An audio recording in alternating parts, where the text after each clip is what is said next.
की फक्त महाराणीच आरक्षण खाल्लं आमचं, महाराज पुढे गेले आणि आम्ही मात्र मागच राहिलो. डॉक्टर बाबासाहेब आंबेडकरांनी 59 जातींना समान आरक्षण दिलं. मांगाला दिलं, महाराला दिलं, चांबाराला दिलं, ढोराला दिलं, कुंभाराला दिलं, भंगीला दिलं, सगळ्यांना दिलं. का एकट्या महारांनाच दिलं?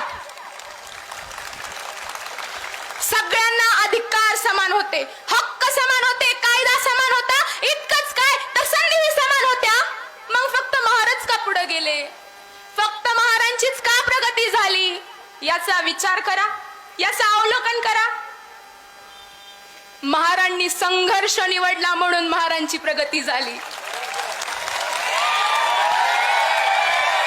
महारांनी स्वाभिमान निवडला म्हणून महारांची प्रगती झाली. महारांनी संविधान निवडला म्हणून महारांची प्रगती झाली. महारांनी अंधश्रद्धा सोडली म्हणून महारांची प्रगती झाली.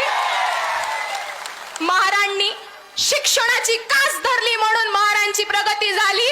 महारांनी पुस्तकं निवडली म्हणून महारांची प्रगती झाली. चैत्यभूमी आणि दीक्षाभूमीला एकाच दिवशी करोडो रुपयांची पुस्तकं विकत घेणारी ही जात आहे. इतकंच काय तर आमच्या बापानं स्वतःच्या पायाला चप्पल घेतलं नाही, पण आमच्या हातात पुस्तक दिलं. आणि आमच्या माईनं सणावाराला नवीन साडी घेतली नाही, पण आमच्या हातात कलम दिली. म्हणून या महारांची प्रगती झाली. म्हणून महारांची प्रगती झाली. तुम्ही करा ना बरोबरी आमची, करा उलटे कामाला. शिक्षणानं बरोबरी करा. उपवर्गीकरणानं बरोबरी होत नसते मित्रा, शिक्षणानं बरोबरी कर. उपवर्गीकरणाने बरोबरी होत नसते मित्रा, शिक्षणानं बरोबरी कर. अण्णा भाऊ लहूजी मोठेच मित्रा, बाप मात्र आंबेडकरच मान्य कर. वेळेचा अभाव आहे त्यामुळे मी थोडक्यात बोलन. आज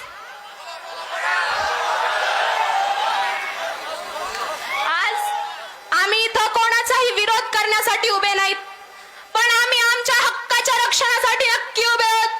आमचा विरोध कोणत्याही समाजाविरुद्ध नाही, आमचा संघर्ष कोणत्याही समाजाविरुद्ध नाही, पण आमचा संघर्ष आहे धोरणाविरुद्ध, अन्यायाविरुद्ध आणि आमच्या भविष्याचा खेळ करणाऱ्या प्रत्येक निर्णयाविरुद्ध.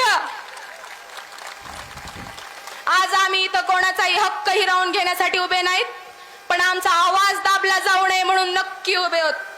आमचा कारण उपवर्गीकरण हा केवळ एक प्रशासकीय निर्णय नसून तो लाखो विद्यार्थ्यांच्या शिक्षणाचा, लाखो तरुणांच्या भविष्याचा, नोकरीचा आणि लाखो कुटुंबाच्या भविष्याचा आणि डॉक्टर बाबासाहेब आंबेडकरांनी बघितलेल्या सामाजिक न्यायाच्या स्वप्नाचा प्रश्न आहे.